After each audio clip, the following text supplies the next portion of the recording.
जाता है फिर भी तुमको ये बात समझ में ना आए, तो इसमें रामायण गीता भागवत वेद पुराण शास्त्रों की क्या गति। तो बात यह है, ये किराए का मकान है। जैसे ही समय पूरा होगा स्त्री पुरुष बच्चे इस किराए के मकान से निकाल कर बाहर कर दिए जाएंगे और ये मकान जला दिया जाएगा। बस आपका खेल खत्म हो गया।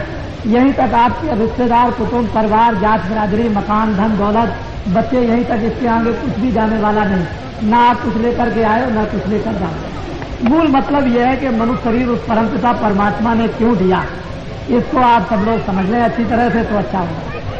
धर्म पुस्तकें रामायण गीता भागवत वेद पुराण क्यों आपके सामने रखे गए? वो इसलिए रखे गए कि ये जीवात्मा जब से परमात्मा के यहाँ से आया तब से इस काल की अंधकार नगरी में, जहाँ पर पाप और पुण्य है, जन्म और मरण है, 84 और नरक है, इसमें अपने अपने कर्मानुसार मनुष्य ये कर्म करता है तो जीवात्मा को नाना प्रकार का कष्ट दिया जाता है। उस कष्ट के निवारण करने के लिए, कष्ट से छुटकारा दिलाने के लिए आपको ये मनुष्य रूपी सबसे ऊंचा मकान दे दिया। और ये कहा महात्माओं ने, ऋषियों ने और धर्म पुस्तकों ने, देखो अब की बार तुमको मकान मिल गया है, बुरे काम तो करना नहीं, जितने भी करना अच्छे करना। और मकान इसलिए दिया जाता है कि अब की बार तुम तप करके, तपस्या करके, दान कर, पुण्य कर, सेवा कर, सत्य बोलकर, योग कर, ध्यान कर, ये जिस तरह से भी हो सके उस जीवात्मा को अब की बार मरने के पहले भगवान के पास तक पहुंचा दो। बस इसी काम के लिए आपको ये मनुष्य शरीर मिला। बाकी ये कहा गया था, महात्माओं ने बताया था कि शरीर की रक्षा करना, खाना भी देना, कपड़ा भी देना और इसकी देखभाल भी करना, इसमें जो जीवात्मा रहती है उसकी भी रक्षा कर लेना। तो जब जीवात्मा को इस मनुष्य शरीर के द्वारा जगा लोगे तो इसको परमात्मा के पास पहुंचा देना, यह है किराए का मकान। और अपना काम करने के बाद मकान को खाली कर देना। लेकिन हम लोगों ने अपना काम तो किया नहीं, दूसरों का ये बोझा उठाते रहे और ये कहते रहे ये सारा संसार का सामान तो मेरा है। और ऐसे ही सोच विचार में इंतजाम करते समय में वो समय पूरा हो गया और उसने कहा कि मेरे किराए के मकान को खाली कर दो। तो आप रोगे, चिल्लाओगे, घबराओगे, ट्रैक्टर बुलाओगे, वैद्य बुलाओगे, लेकिन कोई आपकी सुनेगा नहीं। मकान से निकाल कर बाहर कर दिया तो तुम्हारे लिए और तुम दूसरों के लिए रोते रह जाओगे और रोते हुए चले जाओगे। कोई किसी का नहीं, कहाँ गए कहाँ नहीं गए इसका कोई पता नहीं। जन्मना मरना, जन्मना मरना, 84 जाना, नरकों में जाना, जीवात्मा को कर्मानुसार नाना प्रकार की यातनाएं भोगनी और वहां जाकर के कोई सुनने वाला नहीं है कि हमारी कोई रक्षा भी करे, हमारे दुख को कोई सुने भी। यहाँ मनुष्य पर नाना प्रकार का कष्ट जब आता है तो कोई सुनने वाला नहीं, तो नरकों और 84 में कौन सुनेगा? ये समझने की चीज। तो वास्तव में हम लोग आत्मा का कल्याण करने के लिए, इस जीवात्मा को गति देने के लिए, इस जीवात्मा को जन्म और मरण से बचाने के लिए इस मनुष्य रूपी उत्तम मकान में हम आए थे। और महात्माओं ने इसी की याद दिलाई थी कि इनको बता दिया जाएगा कि मनुष्य रूपी मकान उत्तम बार बार नहीं मिलेगा। तो आप लोग अब की बार थोड़ा समय बचाकर सुबह शाम घर का, खेती का काम, दुकान का काम, नौकरी का काम करते हुए, बाल बच्चों की सेवा करते हुए थोड़ा समय बचाओगे सुबह शाम तो इस जीवात्मा का भी कल्याण हो जाएगा। लेकिन हम लोगों ने तो ये समय बचाया नहीं, दिन और रात दुनिया के काम में लगे रहे और वो समय आ गया मौत का, तो मौत लेकर के चली गई, शरीर को जला करके खाक कर दिया। तो बतलाओ अब आपने अपने लिए क्या किया? कुछ भी नहीं। तो मेरे कहने का मतलब सीधा साधा समझो, मैं तो हूँ धार्मिक। वास्तव में जब मनुष्य चारों तरफ बुराइयों में फंस जाता है तो ये तो बताना ही पड़ेगा कि बुरे का परिणाम बुरा और अच्छे का अच्छा। बुरा करोगे, चोरी करोगे, धोखा दोगे, बेईमानी करोगे, झूठ बोलोगे, किसी को मारोगे, छल करोगे, कपट करोगे, दुराचार करोगे तो तुमको ये सब अपराध लग जाएंगे और फिर तुमको इसकी सजा भोगनी पड़ेगी। तो ये तो आप जानते ही हो कि तप करने से राज मिलता है और राज करने से नरक मिलता है। ये तो आपको महात्मा जंगल में तप करते थे, सत्य बोलते थे, सेवा करते थे, दया करते थे, प्रेम करते थे, योग करते थे। उससे जब कभी हो गया उनका योग भ्रष्ट हो गया तो राजा बन गए। और राजा बनने के बाद जब सभी सामान संसार के मिल गए तो फिर नरक को चले गए भोगने के बाद। तो इंद्रिय भोग से, राज भोग से, ये सभी वैभव भोग से मनुष्य कुकर्म करता है और फिर नरक में चला जाता है। और जुग जुग तक वो आत्मा नरकों में पिटती रोती चिल्लाती रहती है, फिर उसको ये अवसर नहीं मिलता है। तो अब तो आपको ये जानना ही चाहिए, आप तो कोई यहाँ राजा नहीं हो, आप तो एक सामान्य व्यक्ति हो। हम भी सामान्य आदमी हैं, आप भी सामान्य आदमी हो। तो सामान्य आदमी समझ सकता है, सामान्य आदमी कुछ कर सकता है। अब तो आपके लिए भोग नहीं, लेकिन भोगों के लिए आप किस तरह से सुबह से शाम तक कि मैं राजा बन जाऊं, मैं मुझे बहुत भोग मिल जाए, मुझे बहुत सामग्री मिल जाए, मैं ये काम कर लूं, आनंद को ले लूं, इस तरह से ये सभी में सुबह से शाम तक लगे हुए हो, तो ये दिन और रात जो आपने बिता दी, समाप्त कर दी, तो क्या इसके लिए और कोई दिन रात आपके लिए आएगी? एक दिन निकल गया, दूसरा दिन आना नहीं है, वो दिन तो आपका खत्म हो गया। उम्र में से एक दिन और रात चला गया तो दोबारा आएगा नहीं। तो इसलिए नर नारी, बच्चियों बच्चियों, जिस काम के लिए आए हो वो भी थोड़ा बहुत काम सोचो करने के लिए। इस जीवात्मा को बचाओ नरकों से, 84 से, जन्म से, मरण से। और हम लोग तो हमेशा आपको अच्छी शिक्षा देंगे, बुरी तो शिक्षा देंगे नहीं। तो मैं आपको थोड़ा सा एक परिचय बता दूं। आपने ये तो सुना होगा, नाम क्या है? मैं आपकी तरह से एक आदमी हूँ। इस आदमी का नाम है तुलसीदास। छोटा सा एक आश्रम है मथुरा में, जहाँ लोग प्रतिवर्ष आपके राजस्थान के बहुत से लाखों आदमी जाया करते हैं और देख करके आते हैं। मैं धर्म का, सनातन धर्म का प्रचार करता हूँ, सनातन धर्म का मार्ग बताता हूँ और आत्म कल्याण का इनको मार्ग बता करके साधना कराता हूँ। साथ ही साथ में रामायण, गीता, भागवत, वेद, पुराण, शास्त्र, उपनिषद जो उसमें लिखा हुआ है उस शिक्षा को मानता हूँ और फिर माथे इन सब धर्म पुस्तकों को रखता हूँ। लेकिन एक बात यह है कि जय गुरुदेव नाम का प्रचार करता हूँ और जय गुरुदेव नाम उस परमपिता परमात्मा का सर्वशक्ति मानता हूँ। मैं उसका प्रचार करता हूँ। अगर आपको इससे कोई इतराज है तो मैं धर्म पुस्तकों को सामने रख दूंगा। कहीं कोई उन्होंने कुछ कह दिया, कहीं कुछ कह दिया, कहीं कुछ कह दिया। अरे हनुमान जी तो आपको यही बताते हैं कि जय जय हनुमान गोसाई कृपा करो गुरुदेव की नहीं। गुरु ब्रह्मा गुरु विष्णु गुरुदेवा, धन धन गुरुदेव, दया सिंधु पूर्ण धरि नित्य करो तुम सेव, अचल भक्त मोह देव प्रभु। तो असल में गुरु से, वो जो गुरु सबका सर्वशक्तिमान है, तो बाबा जी उसी का प्रचार करते हैं, किसी आदमी का प्रचार नहीं। परमात्मा का प्रचार करते हैं, उसके नाम का प्रचार करते हैं। आपको तो कोई इतराज होना न चाहिए। उसी में ब्रह्म आ गया, उसी में राम आ गया, उसी में कृष्ण आ गया, सब कुछ उसी में आ जाता है, कोई चीज छूटती नहीं।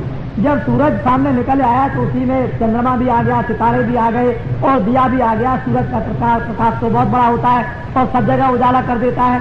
तो जब आप सर्वशक्तिमान परमात्मा को मानने ही लगे तो सब उसी में आ जाते हैं। जो चले गए वो भी आ गए, जो आएंगे वो भी उसके अंदर में आ गए। तो राम भी आ गए, देवी भी आ गए, देवता भी आ गए। मतलब उसका ये कि आत्मा का कल्याण होना है, किस तरह से होना है वो तो मार्ग महात्माओं से मिलेगा। उस पर पता के चिंतन करने का, उपासना करने का, ध्यान करने का, आत्म शुद्धि करने का, मन की शुद्धि करने का, चित्त की शुद्धि करने का। जब ये पाप से पर लाभ लिए जाते हैं तो कोई न कोई अग्नि प्रकट होती है जो पापों को जला देती है। तो महात्माओं के पास में तो योग रूपी अग्नि रहा करती है, जो हमारे अंदर में जला दी जाती है तो वो पाप हमारे जल जाते हैं। तभी तो जीवात्मा निर्मल और पवित्र होगी और तभी मुक्त होगी। तो बाबा जी जय गुरुदेव नाम का प्रचार करते हैं। बाबा जी का तो नाम है नहीं जी जय गुरुदेव, बाबा जी का तो नाम तुलसीदास है। अब आपको ये बात तो मालूम हो ही गई कि भगवान का नाम जय गुरुदेव है और जिधर भी जाओगे उधर आपको सारे हिंदुस्तान में जय गुरुदेव नाम का आपको प्रचार मिलेगा। अगर भगवान का प्रचार नाम का ना होता तो इतनी जल्दी देश के अंदर में विकास नहीं करता और विश्वास लोग नहीं करते। तो जय गुरुदेव भगवान के नाम से विश्वास लोग करते हैं, उनसे उनको फायदा भी होता है, लाभ भी होता है, आत्म सिद्धि भी और आत्म जागरण भी होता है, आत्म शुद्धि भी होती है, मन विवेक और मन में निर्मलता भी आती है, विश्वास भी आता है। लोग उससे बहुत कुछ लौकिक और पारलौकिक लाभ उठाते हैं। सभी लोग तो किसी न किसी चीज को रखा करते हैं। अरे आदमी को अगर कहीं आराम मिल जाए तो पत्थर की चोटी पर रात को भी चला जाएगा और धूप में भी चला जाएगा और बरसात में भी, और लाभ नहीं मिलेगा तो उस चोटी पर चढ़ करके क्या करेगा। तो जब लाभ मिलता है भगवान के चिंतन से, उपासना से, उससे तो फिर लोग जो है उसको याद करते हैं कि किसी तरह से भी हमारा लौकिक शारीरिक फायदा हो, हमारा आत्म फायदा हो, परिवार का फायदा हो, देश का लाभ हो। तो हर तरह से लोग भगवान को याद करना चाहते हैं। और किसी नाम से भी परमात्मा को याद कर लो, कोई भी नाम हो जिससे आपको सुगम और साधारण हो, उसी नाम से याद कर लो। लेकिन महात्मा जिस नाम से आपको भगवान को याद करा दे, आप उसको कर लीजिए, लाभ उसी का होगा। तो बड़े ध्यान से आप मेरी बात को सुनो। वैसे तो यह है, मैं एक धोबी का काम करता हूँ। आपके गांव में कोई धोबी रहता है, जब गंदे कपड़े हो जाते हैं तो आप उसको दे देते हो और कहते हो देखो धोबी इस कपड़े को साफ करके ले आना। वो तो जाता है, कपड़ा धोने वाला गाँव का धोबी है। लेकिन बाबा जी भी उसी प्रकार की धुलाई करते हैं कि मन बुद्धि चित्त जीवात्मा अंतःकरण बहुत जुग जुग से मैले हो गए, इतने गंदे हो गए कि बिना धुलाई के ये साफ नहीं हो सकते हैं। तो महात्माओं के पास में औषधि होती है, बूटी होती है, अंजन होता है, उसको लगा देते हैं, उसको दे देते हैं। उससे उसकी मन की बुद्धि की चित्त की जीवात्मा की धुलाई करते हैं। और जब जीवात्मा धुल जाती है, साफ हो जाती है, मन शुद्ध हो जाता है, बुद्धि शुद्ध हो जाती है, तो विवेक आ जाता है, ज्ञान उसको होता है और फिर उसको आत्म साक्षात्कार होगा, तभी तो प्रभु का दर्शन होगा। गंदगी में तो आपको मालूम होना चाहिए कि गंदा शीशा रहेगा तो सामने अपनी तस्वीर भी दिखाई नहीं देगी, अपनी ये शकल भी दिखाई नहीं देती है। शीशे को साफ कर लो तो अपनी शकल आएगी। इसी तरह से अपनी जीवात्मा को, मन को, बुद्धि को और चित्त को नहीं साफ करेंगे तो परमात्मा कैसे मिलेगा? उसके लिए कोई धोबी चाहिए।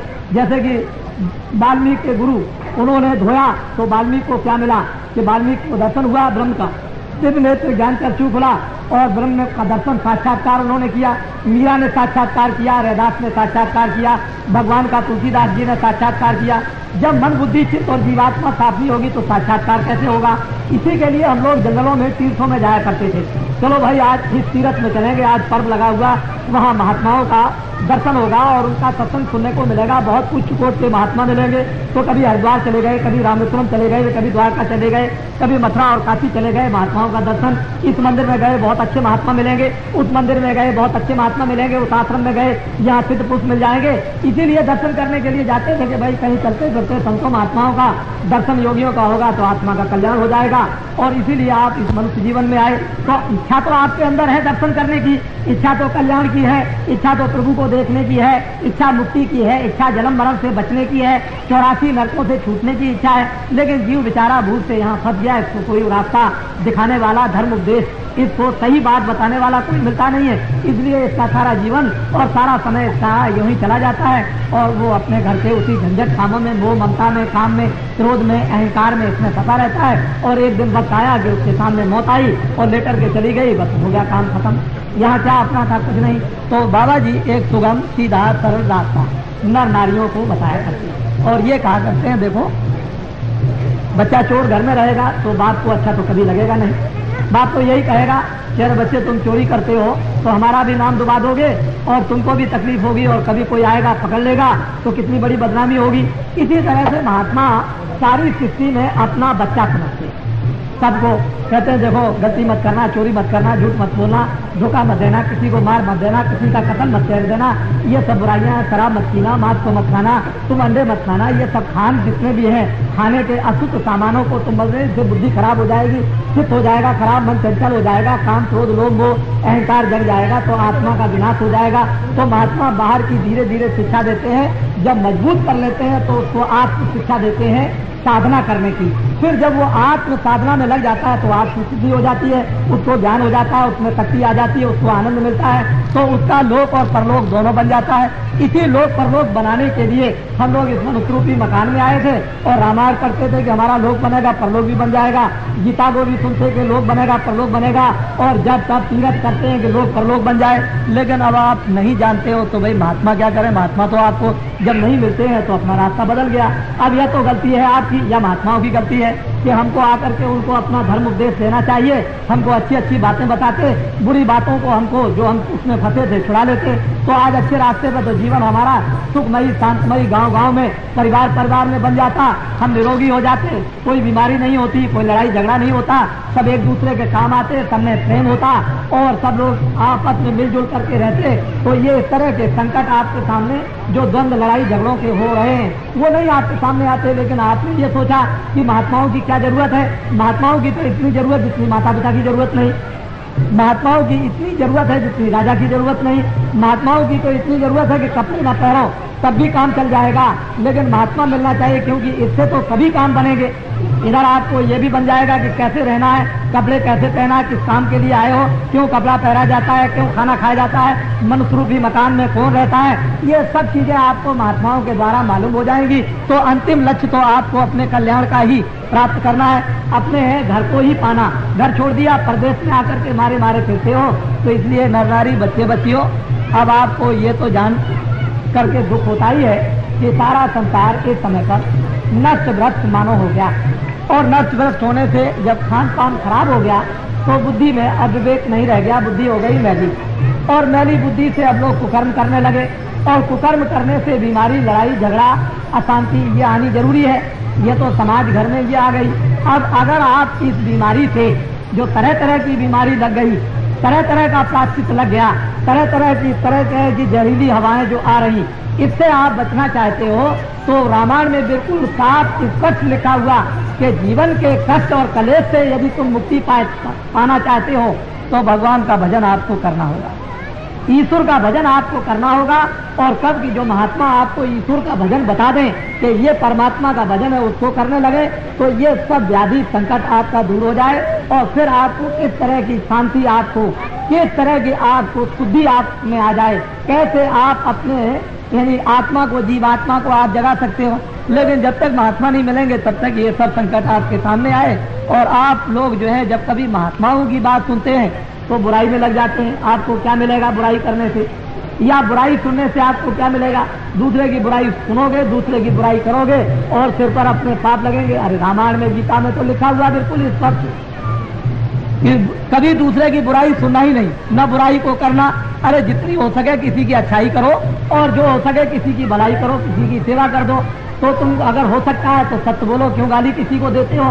तो मनुष्य जिस काम के लिए आया और मनुष्य इतना ज्ञानवान वो काम तो करता नहीं है, अज्ञानी काम करने लगा और ऊपर से गंदगी को लादते लादते इतने दिन हो गए। इस गंदगी को दूर कौन कर सकता है?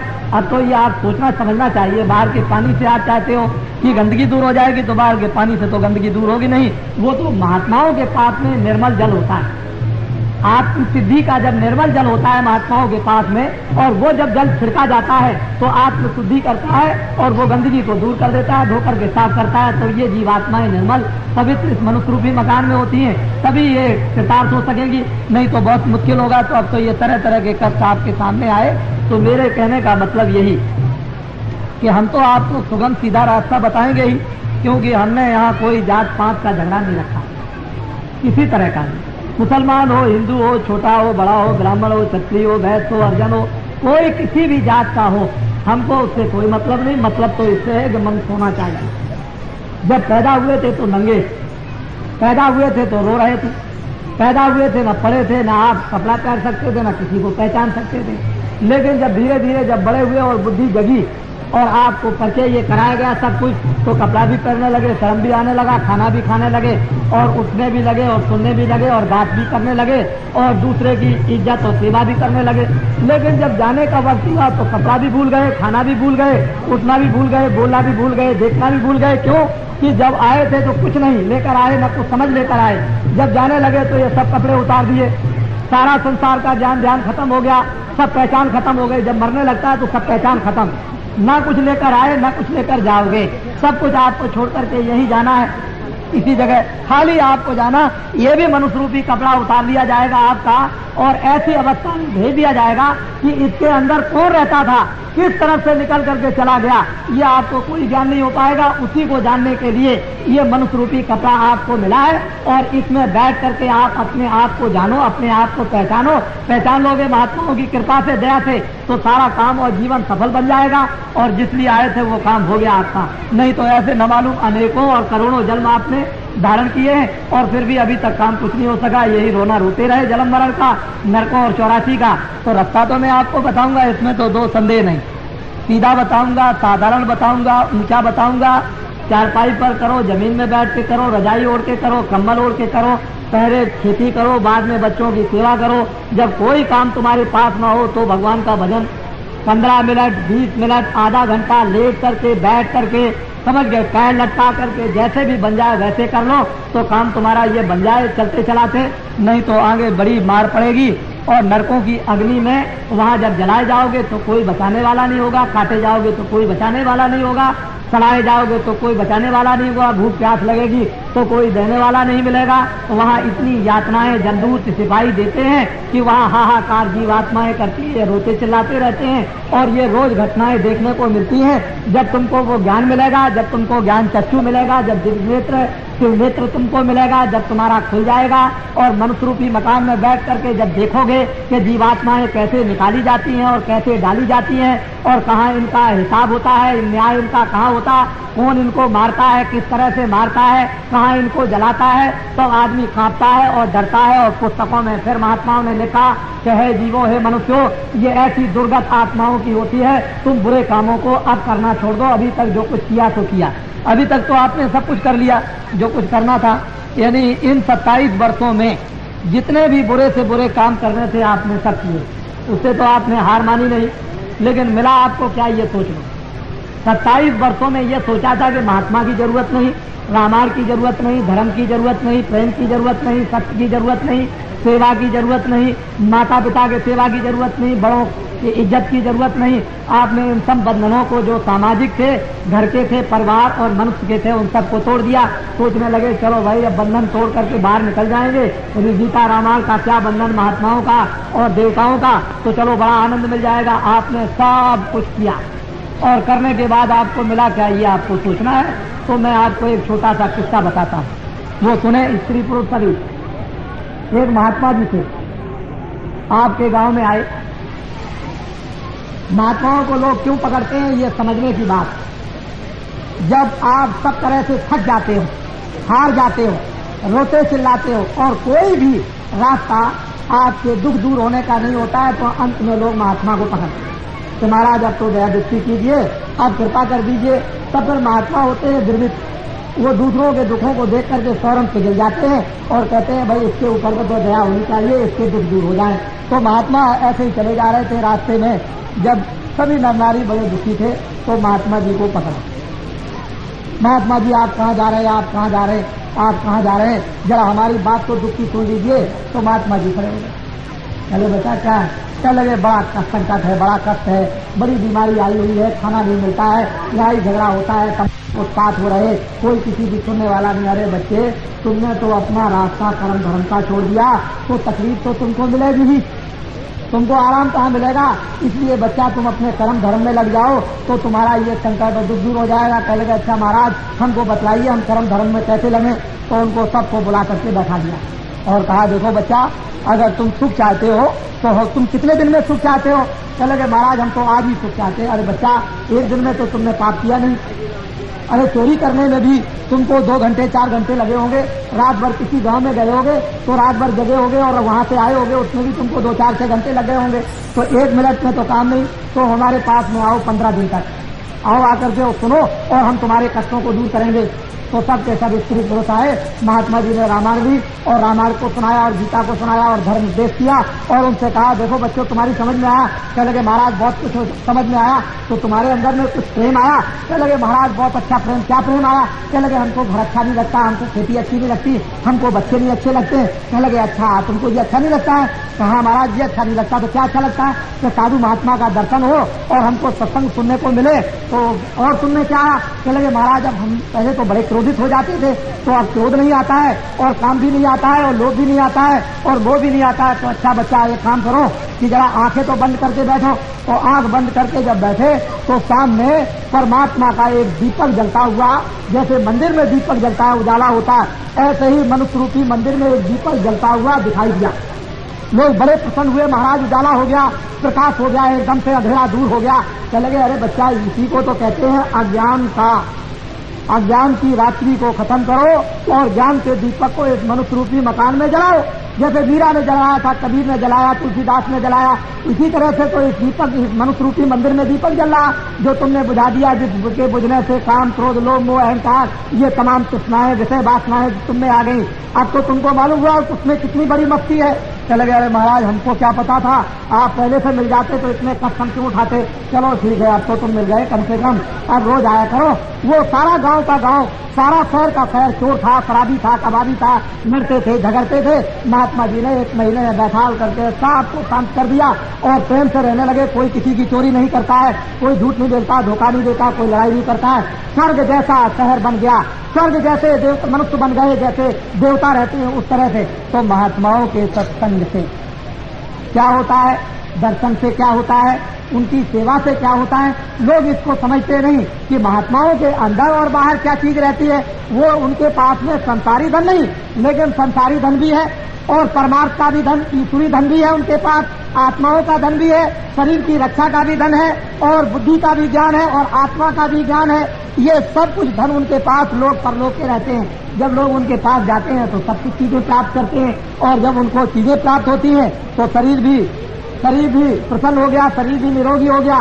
तो शरीर जब निरोगी रहेगा तो भगवान का भी भजन होगा, शरीर रोगी रहेगा तो भगवान का भी भजन नहीं। तो महात्मा के दर्शन करने से, सेवा करने से, सत्संग के सुनने से क्या चेतना आती है, क्या जागृति आती है, क्या पाप करते हैं, किस तरह की मलिनता दूर की तरह करते हैं और सबके ऊपर में किस तरह की दया की वर्षा करते हैं और उनके दुखों को किस तरह से दूर करते हैं, ये तो महात्मा ही जानते हैं। सारी सृष्टि को अपना बच्चा समझते हैं, जितने भी छोटे बड़े मनुष्य हैं उनको सबको अपना बच्चा समझते हैं और अपने बच्चों को दुखी देख करके उनका हृदय बड़ा दुखी होता है। लेकिन अब माँ बाप घर में हो और बच्चे गलत काम करते हो तो माँ बाप तो रोएंगे ही, लेकिन बच्चा भी गलत काम से रोएगा, वो भी चिल्लाएगा। अंत में जब वो बहुत रोता रोता थक जाएगा तो माता पिता के पास आता है कि हमको आप माफ कर दीजिए, अब हम गलती नहीं करेंगे कभी। तो माता पिता उसको माफ करते हैं। इसी तरह से ऋषि मुनि महात्मा राम कृष्ण कबीर रैदास तुलसीदास, मुसलमानों में मोहम्मद, ईसाइयों में ईसा मसीह, ये सब महात्मा जो थे एक तरह से माता पिता की तरह से हमारे ऊपर में रक्षा और सेवा करते थे।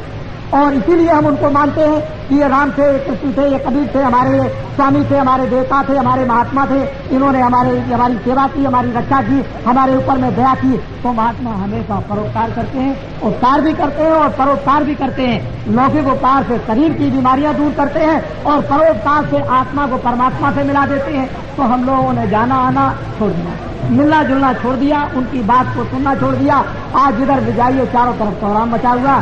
तो मैं गांव वासियों से प्रार्थना करूंगा कि आप लोग कभी भी, जब कभी भी कोई महात्मा आपके यहाँ आए और आपको सत उपदेश करें, अच्छी बातें बताएं, तो गांव के आदमी 1 घंटे के लिए, 2 घंटे के लिए अपने काम काज को छोड़ करके फौरन इकट्ठे हो जाया करें। और अच्छी बातें 2 भी मिले, 4 भी मिले, 10 बातें भी आपको अच्छी मिल जाए, उसको लेकर के चले आए आप। और एक एक बात को आज छोड़ दें।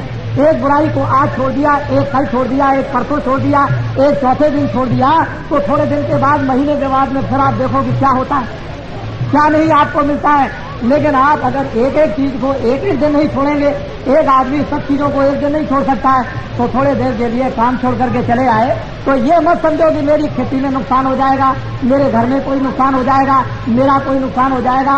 धर्म उपदेश सुनने से, महात्मा के दर्शन करने से, अच्छी बातों को सुनने और समझने से खेती का नुकसान, जानवरों का नुकसान, घर में नुकसान नहीं बल्कि बीमारी को छोड़ करके भी चलाए और यहाँ से वापस लौट करके जाए। और बीमार भी उस प्रेमी का दर्शन यदि करता है, जो प्रेमी उस महात्मा के दर्शन करने के लिए गया, तो उसकी बीमारी छूट जाती है, बीमारी से वो मुक्त हो जाता है, बीमारी उसकी दूर हो जाती है, उसका बुखार उतर जाता है। इसलिए हम लोग महात्माओं के पास जाते थे, कुछ औषधि ले आएंगे, कुछ दवा ले आएंगे, कुछ आशीर्वाद ले आएंगे, कुछ मिल जाएगा हमको और मिल करके हम लोग सबके सब अच्छे हो जाएंगे। तो हमने तो हमेशा लोगों को फायदा लाभ पहुंचाने की चेष्टा की है। और हमारे पास तो अधिकांश में किसान मजदूर, जगह जगह देहातों में किसान मजदूर हैं। हमारे पास में शहर के आदमी बहुत कम हैं। ये आप समझ लो निश्चित कि जो लाख 2-2 लाख, 4-4 लाख, 5-5 लाख और 10-10 लाख आदमियों की रोज रोज जो भीड़ होती है, वो सब किसान और मजदूर हैं। और हम किसान और मजदूरों को ही चाहते हैं, हमको धनी मानी नहीं चाहिए, हमको वो मतलब ये है कि बड़े बड़े पूंजीपति नहीं चाहिए। हमको तो यही चाहिए जिनके अंदर दर्द है, जिनको दुख है, जिनको तकलीफ है, जो बीमार है, जो परेशान है, जो कामी है, जो क्रोधी है, जो चोरी में फंस गए, जो डकैती डालते हैं, झूठ बोलते हैं, शराब पीते हैं, मांस खाते हैं। हमको तो बुरे आदमियों की जरूरत है, हम उनको ठीक कर लेंगे। ये तो ठीक अपने अपने करने का रास्ता है कि हम कैसे ठीक कर लेंगे। हमारे पास आ जाएंगे, हम कैसे ठीक करेंगे ये तो हमको मालूम, क्योंकि हमने करोड़ों आदमियों की शराब छुड़ा दी, मांस छुड़ा दिया, मछली छुड़ा दी, चोरी छुड़ा दी, लड़ाई झगड़ा छुड़ा दिया और भगवान के भजन पर लगा करके उनको ऐसे रास्ते पर लगा दिया कि अनपढ़ से अनपढ़ भी कोई किसान होगा, उससे बड़े पढ़े लिखे बात नहीं कर सकते। इस तरह का नर नारियों को शिक्षा देकर के धीरे धीरे समझाकर ज्ञान की शिक्षा देकर रामायण की, भागवत की, गीता के दृष्टांत दे करके उनको और इस तरह से बनाया कि आप देखिए उनमें कितना प्रेम आ गया, कितने उनमें सत्यता आ गई, कितना उनमें आत्मविश्वास हो गया, कितने उनमें भगवान का विश्वास आ गया। ये कोई साधारण बात नहीं, मेहनत करने से सब कुछ होता है। तो आप लोग जो है वो सबके सब अच्छे रास्ते की तरफ चलो। गांव गांव के अंदर में आप लोग अपनी अपनी मीटिंगों को बना लो और ये आपस में बैठ करके तय करो कि भाई अभी तक तो आपने ये देख लिया सब कुछ कि शराब पीते थे, चोरी करते थे, मांस खाते थे, मछली खाते थे, लेकिन शराब कोई न पिए। एक ही काम हाथ में ले लो कि हम लोग आपस में भाई शराब पीना छोड़ दो, शराब बहुत खराब चीज है, बुद्धि को नष्ट करती किसी की बेइज्जती करता है। इसलिए एक काम को अगर आप लोग उठा लें तो 10 आदमियों का, फिर 20 आदमियों का, महीने में 50 आदमियों का, साल में 100 आदमियों का, इस तरह से 4-5 साल के अंदर में एक बुराई आपके सामने दूर होती हुई जब दिखाई देगी तो आपके अंदर विवेक आएगा और आपके अंदर सत्यता आएगी, प्रेम आएगा। तो समाज का जो ढांचा बिगड़ गया घर घर में और गांव-गांव में, ये बनने लगेगा। तो गीता और रामायण को भी समझ जाओगे, फिर महात्माओं के धर्म उपदेश को भी समझ जाओगे। अगर ये जीवन ठीक कर लो तो चंद दिनों में भगवान को भी आप प्राप्त कर सकते हो, थोड़े दिनों में, महीनों में और वर्षों में। क्यों कि महात्मा आ जाएंगे, सीधा रास्ता आपको बताएंगे, जमीन तैयार रहेगी, हृदय रूपी जमीन आपकी जब शुद्ध पवित्र रहेगी, महात्मा फौरन रास्ता बताएंगे, आप उस रास्ते पर बैठ जाएंगे। 10 मिनट भी बैठो, आधा घंटा भी बैठो। मीराबाई कोई दिन भर तो नहीं बैठती थी, कबीरदास कोई दिन भर नहीं बैठते थे, धन्ना जाट थे, वो दिन भर भगवान के भजन में नहीं बैठते थे, खेती भी करते थे, जानवरों को चारा भी देते थे, बाल बच्चों की सेवा भी करते थे और उसके बाद भगवान के भजन में बैठ गए, उन्होंने भगवान को पा लिया। तो कहने का मतलब है काम के वक्त काम करो, सेवा के वक्त सेवा करो, खाने के वक्त में खाना खाओ, सोने के वक्त में सो और भगवान के वक्त में भजन करो। ये नहीं कि 24 घंटे हमको एक ही काम करना है। इसीलिए तो महात्मा कहते हैं कि जिन लोगों ने ये कहा कि जंगल में छोड़ करके चले जाओ भगवान मिलेगा, उनको नहीं मिलेगा। घर में रह करके ही जंगल बना लो। ये सब मैं सेवा करता हूँ, मेरा कर्तव्य है। बच्चों की सेवा करता हूँ, स्त्री की सेवा करता हूँ, स्त्री पति की सेवा करता है, कोई भाई की सेवा करता है, कोई रिश्तेदार की सेवा करता है। ये मनुष्य का कर्तव्य है और उस कर्तव्य का करो पालन और उसके बाद समय बचा करके सुबह शाम जब भी मिल जाए तो भगवान का भजन करो। इसी गृहस्थ आश्रम को ही जंगल बना लो। यही खेती करते हुए, व्यवसाय करते हुए, नौकरी करते हुए, बच्चों की सेवा करते हुए, ये समझो हमारा कोई भी नहीं, हम तो अकेले आए थे और जब जाने लगेंगे तो अकेले चले जाएंगे। इसलिए अपने कर्तव्य का पालन करो, करने के बाद भगवान का भजन कर लो और छोड़ करके यहाँ से चल पड़ो। तो ये जब महात्मा मिलेंगे तभी सच्ची शिक्षा आपको मिलेगी, नहीं तो आपको बहुत मुश्किल है मिलना। देखो ठहर जाओ थोड़ी देर के लिए, आप ये बत्ती बंद कर दो बच्चे, इस बत्ती को एक को बंद कर दो, इसको, ये मच्छर बहुत है। देखो अभी तो मैं आपको, देखो मैं तो आपका भला करूंगा किसी तरह से भी, चाहे आपको मिट्टी दे दूं, चाहे आपको बात सुना दूं, चाहे आपको आंख से देख लूं और चाहे आपको हाथ से छू लूं और चाहे आपको भगवान का भजन कराऊं, चाहे आपसे और कुछ कराऊं, लेकिन आपका लाभ मैं जरूर पहुंचाऊंगा। इसको कोई मुझे रोक नहीं सकता। चाहे आप बदनाम करो कि भगवान को नहीं मानते हैं, रामायण को नहीं मानते, गीता को नहीं मानते हैं, या गंगा को नहीं मानते, या जमुना को नहीं मानते, आपके कहने से कुछ नहीं होगा। जिसको लाभ होगा दौड़ के आएगा, सीधी सादी बात। तो बाबा जी की बात तो ये सुनो कि मैं तो परमात्मा की प्राप्ति का ये सीधा सरल रास्ता बताता ही हूँ। जब तुमको कभी इच्छा हो भगवान के मिलने की, दिव्य नेत्र रामायण में लिखा हुआ है, दिव्य नेत्र गीता में लिखा हुआ, शिव नेत्र रामायण और गीता और भागवत में लिखा हुआ है और शिव नेत्र वेदों में लिखा हुआ है। जब शिव नेत्र लिखा हुआ है कि मनुष्यों के पास है तो तुम्हारे सबके पास में शिव नेत्र, ज्ञान चक्षु, दिव्य नेत्र है। शिव जी ने जिस तरह से, पार्वती ने जिस तरह से और सीता ने जिस तरह से और राधिका ने जिस तरह से और कृष्ण भगवान ने और तुलसीदास ने जिस तरह से प्राप्त कर लिया उस भगवान को, उसी तरह से शिव नेत्र खोलकर, क्योंकि तुम्हारे सबके पास में शिव नेत्र तीसरा नेत्र है। 2 आंखें तो बाहर से सबके पास है और अंदर में तुम्हारे जो गुप्त तीसरा ज्ञान चक्षु दिव्य नेत्र सबके पास, और वो ज्ञान चक्षु दिव्य नेत्र तुम्हारा गंदा हो गया है। बाहर की आंखें जब गंदी हो जाती हैं तो बाहर से दिखाई नहीं देता है, बाहर की आंख साफ हो जाएगी, बाहर से दिखाई देने लगेगा। इसी तरह से भगवान को देखने वाली आंख, स्वर्ग को देखने वाली आंख, वैकुंठ को देखने वाली आंख, देवी देवता को देखने वाली आंख, ब्रह्मा विष्णु को देखने वाली आंख और उस देवताओं के लोक में जाने की आंख तुम्हारी गंदी हो गई, मैली हो गई है। उस आंख को तुम सुगम और साधारण रास्ते से साफ करवा लो और मनुष्य रूपी मकान में जब दिव्य नेत्र ज्ञान चक्षु खुल जाएगा तो यहीं से बैठ करके तुमको दिखाई देने लगेगा स्वर्ग भी और वैकुंठ भी और सूर्यलोक भी और चंद्रलोक भी।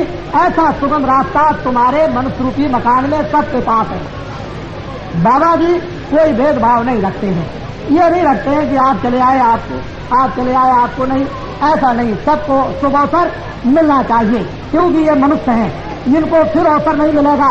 अब मनुष्य जीवन का अगर इनको अवसर मिल जाए कि मुझे भी अवसर मिल जाए तो फिर क्या है, जब बरसात आती है किसान जब खेती बो देगा समय से तो खेती में अनाज हो जाएगा, बरसात निकल गई फिर बोएगा तो अनाज नहीं होगा। ये मनुष्य रूपी जीवन आपको मिला हुआ है और महात्मा सबको ये अवसर दे दें कि इस तरह से तुम्हारे अंदर शिव नेत्र ज्ञान चक्षु है और सब लोग उसको शुद्ध साफ कर सकते हैं और सबको खोलने का जन्मजात का अधिकार है। तो तुमको सबको रास्ता मिलना चाहिए, अपने अपने घर में में बैठ करके करो तो देख लो, तुम्हारी समझ में आ जाएगा। जब तुम्हारे अंदर बुझा हुआ दीपक जलेगा, आंख खुल जाएगी, तो अपने आप ज्ञान का प्रकाश आपके सामने आएगा, आनंद आएगा, शक्ति आएगी, प्रेम आएगा, भंडार खुलेगा, दुनिया के दुख और दर्द तुम्हारे दूर होंगे।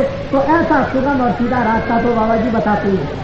और आपको जब कभी इच्छा हो तो जय गुरुदेव नाम का प्रचार करते हैं हिंदुस्तान में, आप चले आइएगा और ये कहिएगा कि मैं भगवान के रास्ते पर चलकर उस परमात्मा को अपने ज्ञान चक्षु दिव्य नेत्र के द्वारा देखना चाहता हूँ। तो बाबा जी आपको सुगम सीधा रास्ता बताएंगे। तो देने लेने की बात कुछ भी नहीं है। और अपने घर में बैठकर ये जरूर है कि जब कभी पास में सत्संग हो तो सत्संग को सुनने के लिए चौमू आ जाए, या उस गांव से आपके इस गांव में आ जाए, या यहाँ से सामौद चले जाएं। पास में कभी सत्संग हो तो वहाँ पर जाना चाहिए, क्योंकि रामायण भी यही कहती है कि हे केवट तुम जाओ, ये तो भजन करने का रास्ता है, मैं तुमको रास्ता बताता हूँ और घर में जाके भजन करना, लेकिन हमारा दर्शन करने के लिए और दर्शन देने के लिए अयोध्या में जरूर आना। इसी तरह से नर नारियों, जब तुमको परमात्मा के पास में जाना है तो थोड़ा सा सत्संग उस रास्ते का सुनना जरूरी है, जिससे कोई सांसारिक बाधा आ जाए या रास्ते में कोई अड़चने आ जाए तो वो हमारे ध्यान और भजन की अड़चने दूर हो जाए। बाधाएं हमारी भौतिक कामों में आ जाती हैं तो वो काम भी हमारे भौतिक हो जाए और बाधाओं से भी हम मुक्त हो जाए, और हम अपना ये कल्याण जो सबसे ऊंचा है आत्म कल्याण उसको करें। तो उसके लिए सहयोग के लिए किसी महात्मा के पास इसलिए जाना पड़ता है कि आप अभी अबोध है, अज्ञानी है, अभी रास्ते पर आप मजबूत नहीं हुए, अभी चलना आपने सीखा नहीं, खड़ा होना आपने अभी सीखा नहीं। तो जब खड़े हो जाओगे, चलने लगोगे, देखने लगोगे, और फिर जब आप में ताकत आ जाएगी और ज्ञान होगा तो फिर कोई जरूरत नहीं, फिर तो बच्चा कहीं भी चला जाए, जिस जगह भी जाना चाहे कहीं भी फंस सकता है। लेकिन जिसमें ताकत नहीं होगी गिर जाएगा, जिसमें ज्ञान नहीं होगा फंस जाएगा, जिस जो रात में कहीं उड़ जाएगा उसके सामने और रात्रि को दिखा देंगे और सबको आपको होता है ध्यान के सामने आता है तो जीवात्मा कल्याण करती है। तो जब थोड़ा रहेगा, लेकिन 10 मिनट 15 मिनट आधा घंटा घर में बैठकर थोड़ा बहुत भगवान का भजन किया करो। और अगर मन में तुमने प्रतिज्ञा कर ली कि आज से मैं शराब नहीं पीऊंगा, आज से मैं गांजा नहीं पीऊंगा, आज से मांस नहीं खाऊंगा, आज से चोरी नहीं करूंगा, आज से डकैती नहीं करूंगा, आज से किसी को सताऊंगा नहीं, तुम अगर मन में अपने प्रतिज्ञा कर लो तो आज मतलब यह है कि वो परमात्मा उसको सहयोग देने लगेगा और महात्माओं की भी कृपा होने लगेगी, काम होने लगेगा। लेकिन आपने भलाई के लिए तो प्रतिज्ञा आपको मन में करनी पड़ेगी, बिना प्रतिज्ञा किए हुए नहीं। तो इसलिए आप ये बात सुने, हम तो आपको कुछ न कुछ देंगे। अभी थोड़ी देर के बाद जब हमारा सत्संग समाप्त होगा तो हम आपको एक भभूत देंगे, आप पहले उससे परीक्षा कीजिए। जब भभूत से आपको परीक्षा होगी तो बाबा जी की भभूत से 1 आने हमको लाभ हुआ, 2 आने लाभ हुआ, कोई कहेगा 4 आने लाभ हुआ, कोई कहेगा 8 आने लाभ हुआ, कोई कहेगा 10 आने लाभ हुआ, ये तो आपको शारीरिक लाभ होगा। लेकिन आत्मिक लाभ तो आपको भजन करने से होगा। आत्मिक लाभ को मतलब ये जब होगा जब रास्ता आपको मिल जाएगा और आप परमात्मा का आप भजन करने लगेंगे तभी होगा। और ये जो बाहर के लाभ हैं, जैसे डॉक्टर जब बीमारी लेकर जाते हो तो दवा दे दिया, अच्छे हो गए, लेकिन फिर बीमार पड़ोगे तो फिर आपको दवा खानी, फिर आप बीमार पड़ोगे, फिर दवा खानी, फिर अच्छे हो जाओगे, फिर बीमार पड़ोगे। तो महात्मा आपको कुछ ना कुछ बिना दवा के और बिना यानी किसी मुसीबत से आपको कुछ ना कुछ फायदा पहुंचाए। तो उसी तरह से हमको भी चाहिए कि अब रोग न बुलाएं, बीमारी को ना आने दें, बीमारी को रोकें। किन कारणों से बीमारी आती है उसको आप सबको समझना चाहिए। तो बाबा जी भभूत भी बांट देंगे, भगवान के मिलने का रास्ता भी देंगे। अब आप एक किस्सा सुन लें, मुझसे कोई नाराज न हो, मैं एक सीधा साधा आदमी हूँ। वैसे लोग मुझे बहुत बदनाम करने की कोशिश करते हैं, सोचते हैं बाबा जी को बदनाम कर दिया जाए। बाबा जी ने तो कभी नाम बदला नहीं, बाबा जी का नाम तुलसीदास आश्रम मथुरा में मैंने तो कभी बदला नहीं। मैंने ना कभी गांधी कहा और न मैंने कभी मोहम्मद कहा, न मैंने कभी राम कहा और न मैंने कभी कृष्ण कहा। मैं न भगवान बनता हूँ और न मैं महात्मा बनता हूँ, मैं तो आपका सेवक हूँ और बराबर सब जगह यही कहता रहता हूँ कि धोबी का काम करता हूँ और धोबी की सेवा सबसे छोटी होती है और वो गंदे कपड़े को साफ किया करता है और गंदा कपड़ा साफ करके दे देगा, तुमको प्रसन्नता होगी। तो बाबा जी भी इसी तरह से मन बुद्धि चित्त को धो करके जीवात्मा को धोते हैं, साफ करके देते हैं, फिर आप प्रसन्न होते हो, फायदा आपका होता है, आनंद आपको मिलता है, शांति आपको मिलती है, ज्ञान आपको मिलता है, शक्ति आपको मिलती है। बाबा जी तो इस मुसीबत में फंसे रहते हैं और आपकी सेवा करते रहते हैं। बाबा जी को न भगवान बनने की जरूरत और न महात्मा बनने की जरूरत, सेवादार जरूर है। बाबा जी कोई दूसरा नाम नहीं, आपको हमेशा बताते हैं। लेकिन अगर आप कहते हो कि भाई आप राम हो, आप हनुमान हो, आप कृष्ण हो, आप ये हो, आप वो हो, तो बाबा जी किस का मुंह पकड़ेंगे? ये तो आपको समझना चाहिए। बाबा जी तो घर में किसी का मुंह नहीं पकड़ेंगे, कौन किसको राम कहता है, कौन किसको हनुमान कहता है, कौन बालाजी कहता है, और कौन क्या कहता है, और कौन क्या कहता है, कौन चोर कहता है, कौन डकैत कहता है। बाबा जी किसका मुंह पकड़े? तो इसलिए बाबा जी का नाम लियो, बाबा जी का आश्रम मथुरा में, और बाबा जी भगवान के मिलने का सुगम रास्ता बतलाते हैं। और ये गीता रामायण वेद पुराण साफ सनातन धर्म का प्रचार करते हैं। बाबा जी शराब और मांस मछली अंडा और ये चोरी चमारी छुड़ाते हैं। ऐसा काम सारे देश के अंदर घूम घूम करके कर रहे हैं। और देखो, जब ये काम लोगों के सामने आ गया तो चारों तरफ जन में चर्चा हो गई। बाबा जी को तो हिंदुस्तान में कौन जय गुरुदेव नाम से नहीं जानता। आप कहीं भी जाए, काशी में जाओ, द्वारका में जाओ, बंबई में जाओ, आप इधर चले जाओ, कश्मीर की तरफ चले जाओ, आप पूरब में कलकत्ते में जाओ, चारों तरफ जय गुरुदेव नाम से बाबा जी को जानते हैं। बाबा जी को जब जय गुरुदेव नाम से जानते हैं तो बाबा जी को और क्या करना। आप जिधर जाएंगे गांव गांव में, आपके यहाँ देखिए, चाहे सारे राजस्थान में किसी तरफ भी चले जाइए, बच्चे बच्चे जानते हैं जय गुरुदेव नाम से, सब लोग जानते हैं। जब पहुंच जाएंगे तो मैं उनको देखूंगा, दर्शन करूंगा, और बाबा जी का वो दर्शन करेंगे। मैं उनको कुछ लाभ पहुंचाऊंगा, उनके पास कुछ रखा होगा मुझे दे देंगे, मेरे पास कुछ होगा मैं उनको दे दूंगा। उनके पास क्या बुराई होगी, गंदगी होगी, मैं उनकी गंदगी को साफ करूंगा। मेरे पास अच्छाई होगी तो मैं उनको अच्छाई दूंगा। एक सीधी सादी बात। इसलिए बदनाम करने की बहुत चेष्टा करते हैं, लेकिन बाबा जी बदनाम नहीं हो सकते हैं। बाबा जी को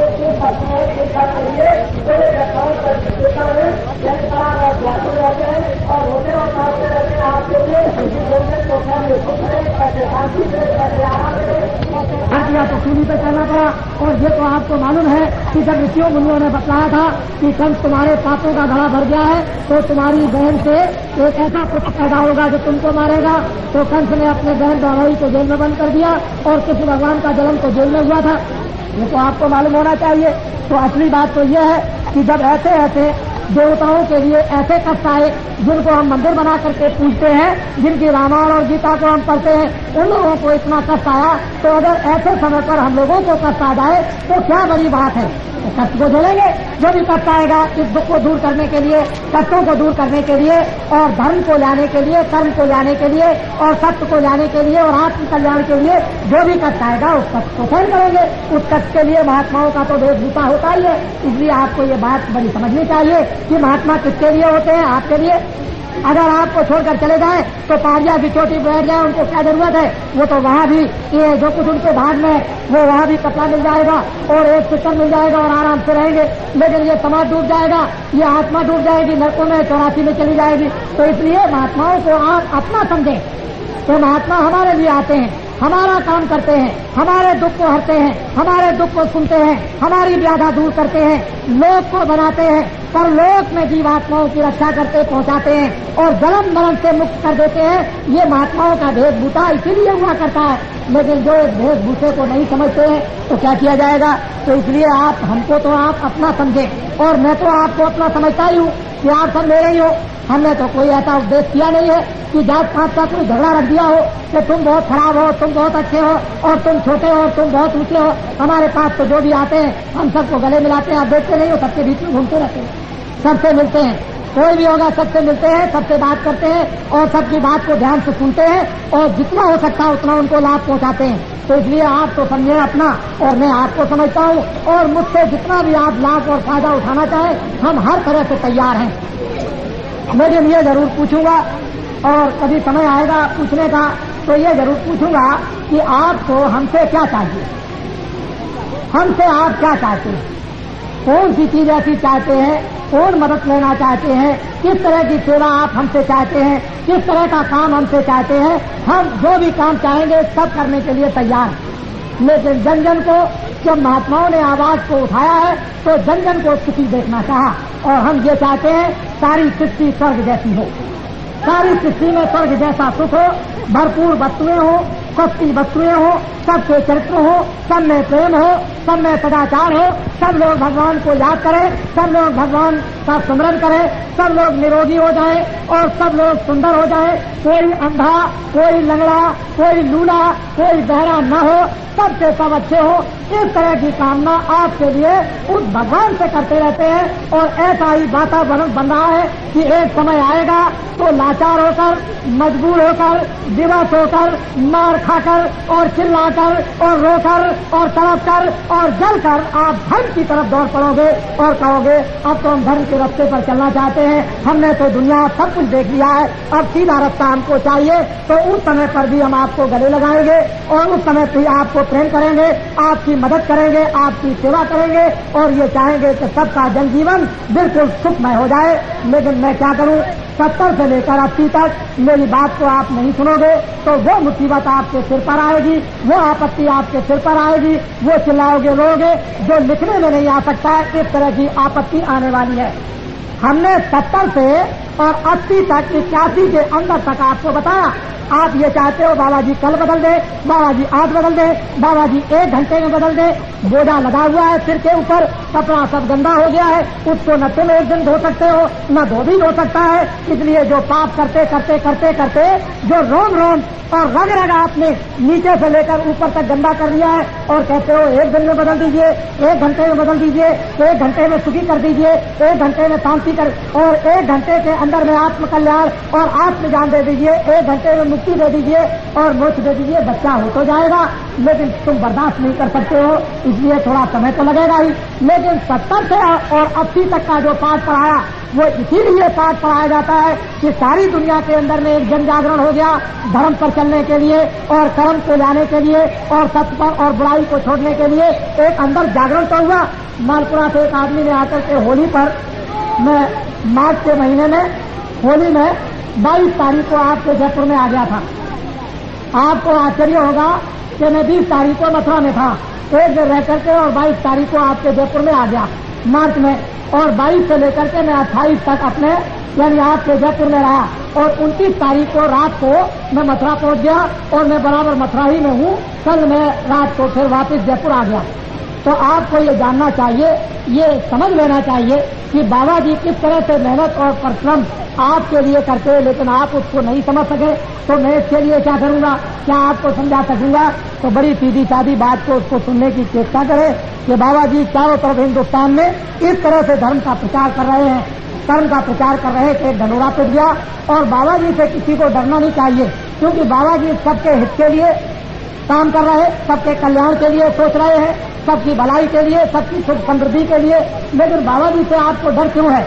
असली डर यह है कि बीमारी आपको आ गई, बाबा जी दवा देते हैं, आप अपनी बीमारी के दुख से रोने लगते हो और बाबा जी को गाली देने लगते हो कि बाबा जी हमारे यानी छेड़छाड़ करते हैं। तो मवाद आपको हो गया और बाबा जी चाहते हैं कि जरा सा इसका मवाद खोल दिया जाए तो निकल जाए, रात को ये आराम से सो जाए।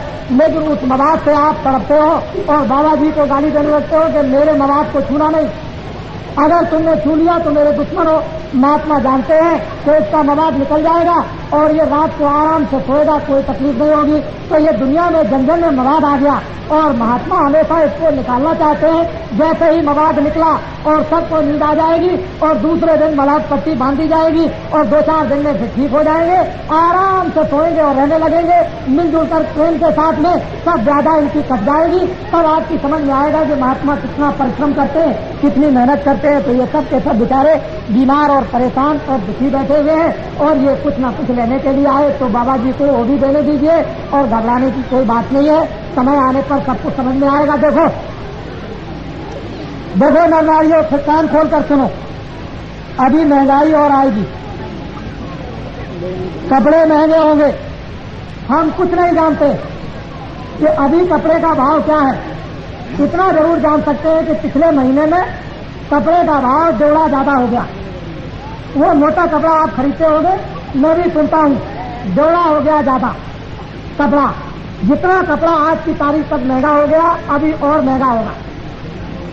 पहले समझ लें आप, आज कोई भी चीज सस्ती हो गई हो फसल पर, चाहे चने सस्ते हो गए, चाहे गेहूं सस्ते हो गए, चाहे मटर सस्ता हो गई, चाहे तेल सस्ता हो गया, जो कुछ भी फसल पर सस्ता हो गया वो तो किसानों का लेने के लिए सस्ता हो गया। जब किसान दे देगा, इसके घर से जब निकल जाएगा तो उसके बाद में फिर महंगा दूना हो जाएगा। समझ लो आप, किसान मेहनत करते हैं, किसान सुबह शाम जलते हैं, किसान सुबह शाम गलते हैं। ये सारी मेहनत देश के अंदर किसान करते हैं। 90% सारे देश के अंदर में किसान मजदूर और मेहनत करने वाले हैं और इन्हीं से सब कुछ वसूल किया जाता है। यही सुबह शाम मैं बाल बच्चों के खेती में, मैं बाल बच्चों के पहाड़ में, मैं बाल बच्चों के हर जगह ये लगे रहते हैं, खून पसीना बहाते रहते हैं और इनके दुख और दर्द को कोई नहीं सुनता, कोई सुनने वाला नहीं। राजा के राज में उस समय पर अगर कोई सताता था और किसान चला गया, सरकार हमको तो आपका अधिकारी और सिपाही सता रहा, फौरन बुलाया और उसके साथ क्या करते थे वो तो आपको मालूम। लेकिन इस समय पर लोग सताए जा रहे, कोई सुनने वाला नहीं, कोई पूछने वाला नहीं, कोई न्याय करने वाला नहीं और कोई रक्षा करने वाला नहीं। न जान की कोई रक्षा करने वाला, न माल की कोई रक्षा करने वाला, न बच्चों की रक्षा करने वाला, न स्त्रियों की रक्षा करने वाला, न जानवरों की कोई रक्षा करने वाला, न धर्म को कोई लाने वाला, न धर्म की कोई रक्षा करने वाला, किसी तरह की कोई भी इस समय पर नहीं। ये व्यवस्था अस्त और व्यस्त हो गई है और तुम किसान यदि चाहते हो कि दिल्ली से मेरी कोई व्यवस्था बना देगा या जयपुर से कोई मेरी व्यवस्था ठीक कर देगा, तो ये कुछ नहीं, आपको जन जन को जगना होगा और महात्माओं की बात को सुनना होगा और जन जन के अंदर में जब ये प्रेरणा आएगी तब जाकर के कुछ काम बन जाएगा, नहीं तो बहुत मुश्किल होगा। सारा किसान इस समय पर रोता और तड़पता है, लेकिन कोई नहीं, मैं भी देहात में घूमता रहता हूँ और मैं भी अभी किसान का ही बच्चा हूँ। अभी मथुरा आश्रम पर आपके राजस्थान के देख करके आए, रात और दिन जगकर और रात और दिन लग करके यानी अनाज उठा करके और रख करके 500 मन अनाज उठा करके और रख करके रात और दिन लग करके आया हूँ और अभी और सो आया हूँ, जो कि लोग पीछे से अपना उठाते रहेंगे। तो मैं उस तकलीफ को समझता हूँ कि कितनी तकलीफ और कितनी मेहनत होती है, लेकिन लोग नहीं समझते हैं। लोग तो हमको बिल्कुल एकदम से चूस रहे हैं। तो ये सब नक्शा जो किसानों का नर नारी बच्चे बच्चियों का बैठा हुआ है, इनकी तरफ जब तक कोई नहीं देखेगा सामान्य दृष्टि से, तब तक कोई भला नहीं कर सकता है।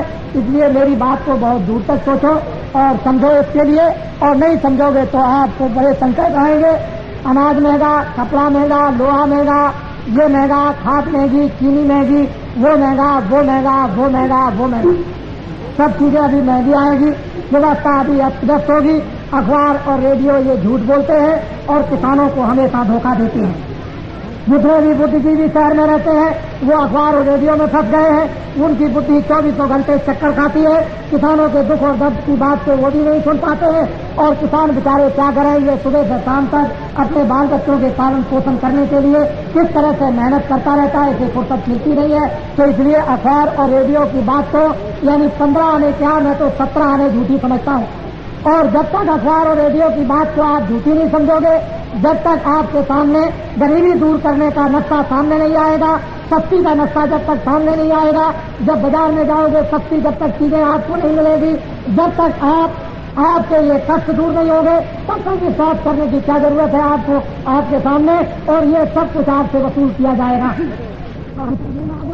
सब कुछ ये देता लेता रहता है। लेकिन ये बेचारा क्या करे, इतना भोला होता है, इतनी मेहनत करता है, इतनी मशक्कत करता है, लेकिन दुनिया के सब लोग इसी को ठगा करते हैं। चाहे वहाँ बाजार में ठग लें, चाहे यहाँ ठग लें, हर तरह से ये रोता चिल्लाता रहता है इसके कर्म में यही है और हम आपके कर्म बनाना चाहते हैं, आप अपने कर्मों को बिगाड़ना चाहते हो। तो अभी पिछले किए हुए कर्म का हाल तो यह है, और बिगड़ जाएगा मनुष्य पाकर तो और बुरी हालत हो जाएगी और तुम्हारी जीवात्मा का हनन और कथन हो जाएगा। तो वहाँ रोते और चिल्लाते रहोगे, कौन सुनेगा। तो बाबा जी तो इसी दुख में आपके कर्म बनाना भी चाहते हैं और जीवात्मा की रक्षा भी करना चाहते हैं और जीवन भी सुखी चाहते हैं, हर तरह से लौकिक और पारलौकिक। तो इसलिए बाबा जी की बात को सुनो। और हमसे आपको कोई स्वार्थ है नहीं, हम तो आपसे कुछ चाहते नहीं है, न हमको कोई मंत्री बनना है और न हमको कोई राष्ट्रपति बनना है। हमको तो ये धोबी की सेवा करना है और भगवान का रास्ता बताकर मनुष्य रूपी मकान में मरने से पहले इस जीवात्मा को भगवान की तरफ ले चलना और जन्म मरण से बचाना, यही काम करना। असली काम तो बाबा जी का यह है। तो मेरी बातों को बड़े ध्यान से सुनो और नहीं सुनोगे तो बाद में मानना पड़ेगा आपको, क्योंकि 70 से 80 तक जो कुछ भी बाबा जी कहेंगे वो सब कुछ होने वाला है, न होने वाली कोई बात नहीं होगी। और 70 से और अभी जो कुछ भी हमने 74 तक कहा वो सब कुछ देखने को मिला है लोगों को, और आगे जो कुछ भी आगे तक के लिए कह रहे हैं वो सब कुछ आपको देखने को मिलेगा। बाबा जी की एक बात झूठी नहीं है। इसलिए मेरी निवेदन प्रार्थना है कि हम भारतवासी हैं, हमको कोई विदेश से एक नया पैसा नहीं देता। लेकिन लोग क्या कहेंगे कि वो तो विदेश से पाते हैं, एक नया पैसा कोई भी विदेश का आदमी मुझको नहीं देता है। ये सब इंतजाम यही किसान खून पसीना बहा करके यही सब गरीब करते हैं। यही लाउडी स्पीकर में आए तो इन्होंने ही ये मंच लगा दिया और इन्होंने करके छाप कर न मालूम किस तरह आपको संदेशा देकर के ले आए। बाबा जी ने इनको एक नया पैसा नहीं दिया। बाबा जी न तो विदेशी है न विदेश से पैसा ले आते हैं। बाबा जी देशी हैं, यही धर्म का प्रचार करते हैं और यहीं पर चरित्र सदाचार की शिक्षा देते हैं, यहीं पर आत्माओं के जागरण का सत्मार्ग बताते हैं। बाबा जी विदेशी नहीं है और बाबा जी को कुछ चाहिए भी नहीं। बाबा जी तो चाहते हैं कि कोई भी ऐसा आदमी पैदा हो जाए जो इन सबको सुखी जीवन कर दे, इनकी चीजें सस्ती कर दे और इनको सब चीजें मिलने लगे, ये आराम से रहने लगे, न्याय कोई इनको देने लगे, रक्षा इनकी करने लगे, सब लोग दिन में कमाए शाम को रखे, कोई चोरी चमारी न करे, कोई लूटपाट न करे, झूठे मुकदमे न चलाए।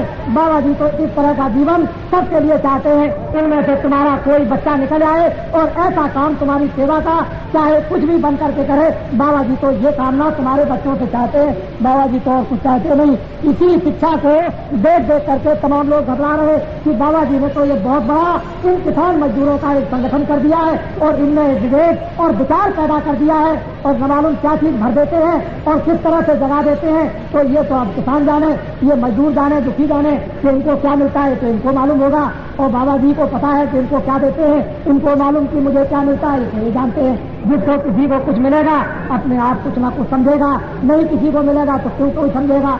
अरे बिना फायदे की दुनिया क्यों दूर से चल के आती है, कुछ ना कुछ तो उसको मिलता ही है। तो ये सीधी सादी बातें हैं, इसलिए आगे समय बड़ा खराब आ रहा। मैं इतना ही आपसे अनुरोध करूंगा, देखो सभी संस्थाओं के लोग यहाँ पर बैठे होंगे, मैं तो एक धार्मिक आदमी हूँ, लेकिन आपको एक सलाह देता हूँ कि परिवर्तन होना चाहिए। सभी संस्थाओं के लोग, सबके सब जितनी भारत में संस्थाएं हैं, धार्मिक संस्थाओं के लोग एक हो जाओ, क्योंकि उसकी अब जरूरत है। इनका अन्न, इनका पानी, आप लोग मंदिर बनाकर, आश्रम बनाकर इन किसानों का आप पानी और अनाज खाते हो, तो अब जंगल में रहने की जरूरत महात्मा और धर्म लोगों की नहीं। अब आओ इनके बीच में, इनकी इनकी आपत्ति आई हुई, इनके ऊपर अन्याय हो रहा, इनके ऊपर दुख का पहाड़ टूट गया, ये आकर इनके बीच में आकर के सुनो समझो और इनको एक रास्ता दिखाओ। ये धर्म लोग महात्मा आचार्यों की बात राजनीतिक लोगों के लिए यह है कि सब राजनीतिक लोग सोचें और विचार करें और विरोधी जितने भी हैं ये तो सब के सब एक हो जाए, शासन करने वालों को एक तरफ कर दे और विरोधी हो जाए एक तरफ। बड़े ध्यान से, जब रोटी देने की, कपड़ा देने की, काम देने की, न्याय करने की, रक्षा करने की, सस्ती लाने की और टैक्स कम करने की जब बात सब करते हो तो विरोधी जितने भी हैं ये सब के सब एक हो जाएं। बाबा जी इस तरह का जन और जागरण करेंगे और आपको एक रास्ता बताएंगे, एक रास्ता आपको सुझाएंगे कि विरोधी एक हो जाए, शासन करने वाले एक हो जाए। और हम किसानों और मजदूरों से अनुरोध करेंगे कि 27 वर्षों में इतना कष्ट किसान और मजदूरों पर आया है, तो अब की बार परिवर्तन करो और दूसरों को एक मौका, एक समय दो सेवा करने का, जो चरित्रमान और सदाचारी है। और वो कौन? तो 50% तो तुम्हारे 20 और 30 वर्ष के जो बच्चे हो उनको आप आने दीजिए। 30% जो 35 साल के ऊपर के बुढ़े हो उनको आप ले आइए और 20% धर्माचार्य जो काशी में हो या गया में, हरिद्वार में या आपके गांव में कोई महात्मा अच्छे हो उनको आने दीजिए। अगर ऐसे वीरों को और ऐसे अच्छे लोग और धर्माचार्यों को आप लोग मौका देंगे तो एक परिवर्तन आपके सामने सुख का, आराम का, चैन का और शांति का और न्याय का और रक्षा का आएगा और शक्ति का। तो जमाना बदलेगा और जमाना बदलने के लिए हम सब लोग ये सोच रहे कि रात से भगवान जमीन से